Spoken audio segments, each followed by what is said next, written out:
Welcome to this short video on the simple wind load tool in Tekla Structural Designer.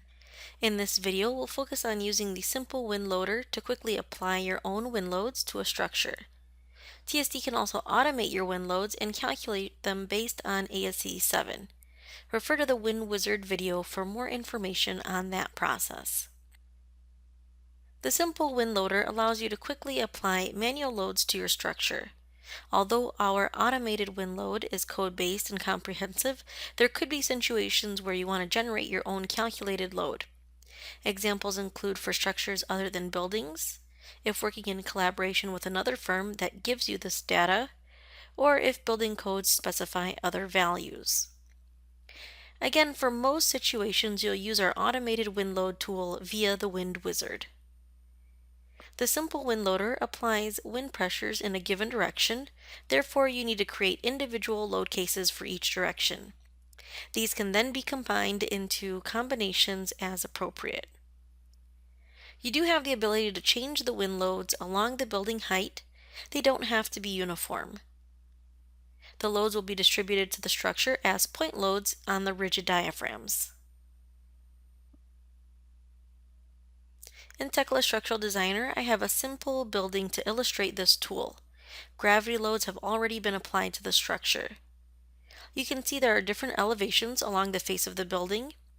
The wind load tool will distribute the loads accordingly to the diaphragms, so we don't have to worry about different elevations or even different planar offsets in a given direction. First, we need to create the wind load case for each direction. In the Wind Load Cases command, click on Add. Give this case a name, then set the type to Wind. Repeat for the Y direction. Note if the wind pressures are different in the positive and negative directions, you'll also need to create separate cases for those. Now select the first direction from the loading menu at the bottom of the screen. In the Load ribbon, click on the Simple Wind command. The yellow toolbar at the top of the screen will prompt you on what steps to take as you build the simple wind load. First, specify the length of the structure the wind will be applied to in the horizontal projection. You don't have to define it as the entire building length. You could use this multiple times to create different wind loads along the building if needed. Snap to the ends or extents of the load. Now, in the dialog box, we can input the wind pressures and heights of each pressure. Insert above below to add different pressures along the different heights. The total height at the top must match the location of a rigid diaphragm in the building. It doesn't have to be the highest level. Once done, click OK to save and close. You can now see the pressure distribution along the height of the building for the defined length. Repeat the process for the other direction. Define the width, set up the wind pressures, then click OK to save and close. Next, we need to create the combinations.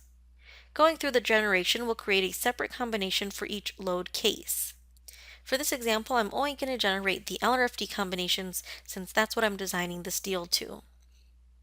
I can now select the combinations for each load case, hold down Shift to select, then click Copy. For the copied combinations, I'm going to change the sign for the wind to negative. That way I can check my wind load in the positive and negative directions without having to model the same thing twice. Make sure to change the title and the coefficients for each load combination. Now we're ready to design the structure. The program will distribute the wind pressures to the diaphragms, then from the diaphragms into the lateral load resisting systems.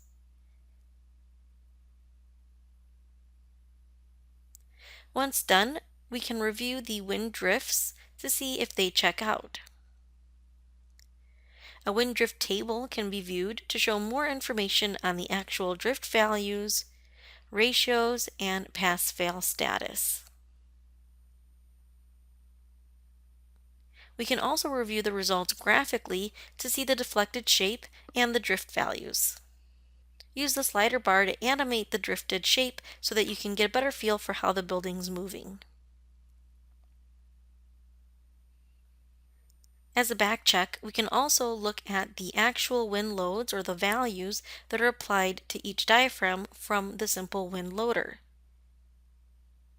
Notice at the first and second floors, the entire level is treated as a single diaphragm, and therefore we only see a single wind load value. We could remove some of these slabs from the diaphragm to create two distinct rigid diaphragms. This can be done in the Review view under the Diaphragm On-Off command.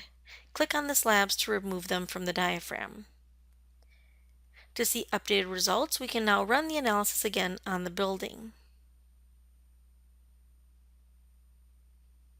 We can now see 2 point loads from the wind load at the first and second floor for each of the 2 towers that are acting independently of each other. The engineer has complete control over how the forces are distributed and resisted within the structure. That brings us to the end of this brief video on the simple wind loader in Tekla Structural Designer.